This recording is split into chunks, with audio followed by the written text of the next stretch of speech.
les amis, encore une fois aujourd'hui donc à Mayotte. Aujourd'hui de quoi allons parler? De l'évangélisation. Est-ce que c'est l'évangélisation?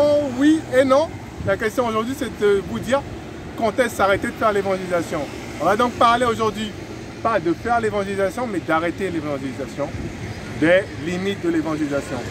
Vous dites comment? Eh bien on va voir ça tout de suite. Quand vous ouvrez donc dans le livre de Corinthiens, 1 Corinthiens chapitre 5, il est écrit au verset 9. Je vous ai écrit dans ma lettre de ne pas entretenir de relations avec ceux qui vivent dans l'impudicité. Je ne parlais pas d'une manière absolue des gens de ce monde qui vivent dans l'impudicité, ou voilà, qui sont convoiteurs, voleurs, idolâtres, autrement il vous faudrait sortir du monde. En fait, verset 11, ce que je vous écris, c'est de ne pas entretenir de relations avec quelqu'un qui, tout en se disant frère, vit donc. Et là, on va parler de 6 péchés. 6 péchés, il va parler. Le premier, ça va être l'impudicité. Le deuxième, ça va être idolâtrie, calomniateur, ivrogne, voleur et extorsionneur. Voilà, si vous avez compté là, ça fait 6. On parlera donc ici de 6 choses, 6 péchés où la Bible dira que si une personne qui se dit en frère pratique l'une de ces choses-là, devait couper les relations avec eux. Et il écrira toujours dans le verset 11 à la fin, de ne pas même manger avec un tel homme. Donc, je vais répondre donc aux objections que j'ai pu trouver, rencontrer avec les personnes lors de mes échanges par rapport à ce verset-là. La première chose qu'ils diront ici, c'est que ce verset-là ne peut pas être appliqué simplement parce que toi aussi tu es pécheur. Moi je suis pécheur, toi tu es pécheur. Donc on ne va pas le retirer lui. Parce que moi aussi je suis pécheur. Bien, relisons ce qui est écrit. On reparle encore de 6 péchés. Impudicité, idolâtrie, calomniateur, voleur, ivrogne et extorsionneur. On parle de 6 péchés ici. Il y a un 7e qui va être rajouté dans le livre de Thessaloniciens. On parle ici de 6 péchés, de 7 péchés même.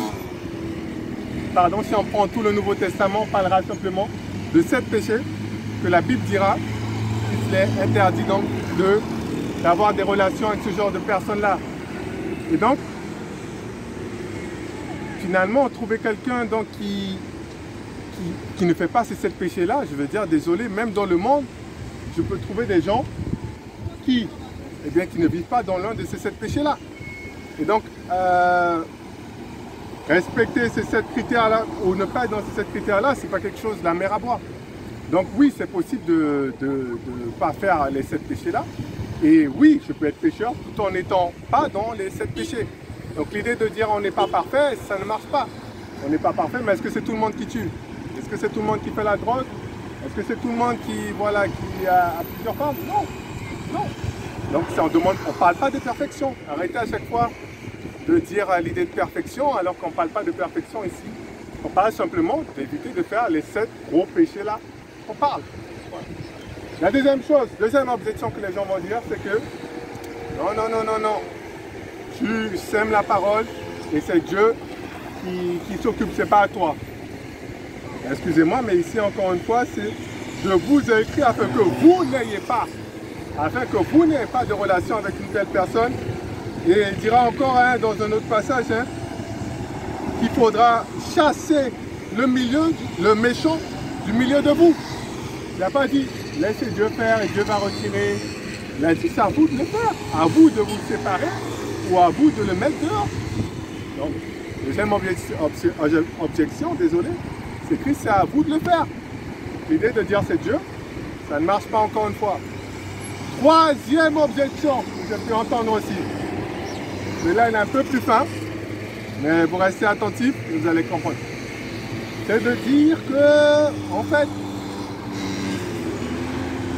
c'est bien de faire respecter Corinthiens, respecter ce que la parole de Dieu dit, mais il faut d'abord que les gens soient sauvés.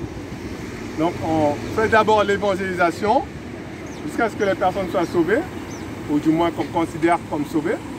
Et après, là, on va parler des choses sanctification que toi tu parles, Daniel, que tu trouves dans Corinthiens. Eh bien, encore une fois, non, désolé. On s'est écrit ici, c'est bien écrit. Verset 11, en fait, ce que je vous ai écrit, c'est de ne pas entretenir de relation avec quelqu'un qui, voilà, attendez, comment s'écrit, voilà, quelqu'un qui, tout en se disant frère, vit dans, et là il va citer les 6.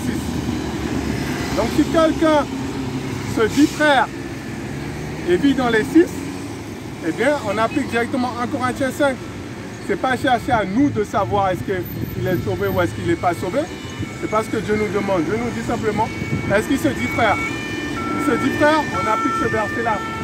C'est pas pour dire, allez, c'est moi de vérifier, est-ce que toi tu produis les fruits? Et après, si je considère que tu es un vrai chrétien, je vais m'attendre que tu vives vraiment bien. Non, s'il se dit frère, qu'il soit menteur, qu'il soit un faux frère, qu'il soit... D'ailleurs, qu'il se dit frère, on applique ça. Voilà, et ce qui fait simplement qu'on a répondu donc aux 3 objections que j'ai pu relever dans 1 Corinthiens 5. Voilà, et donc c'est pour vous rappeler, mes très chers amis, si on veut donc voir des grandes choses de la parole de Dieu, eh bien il faut déjà commencer à être fidèle dans les petites choses.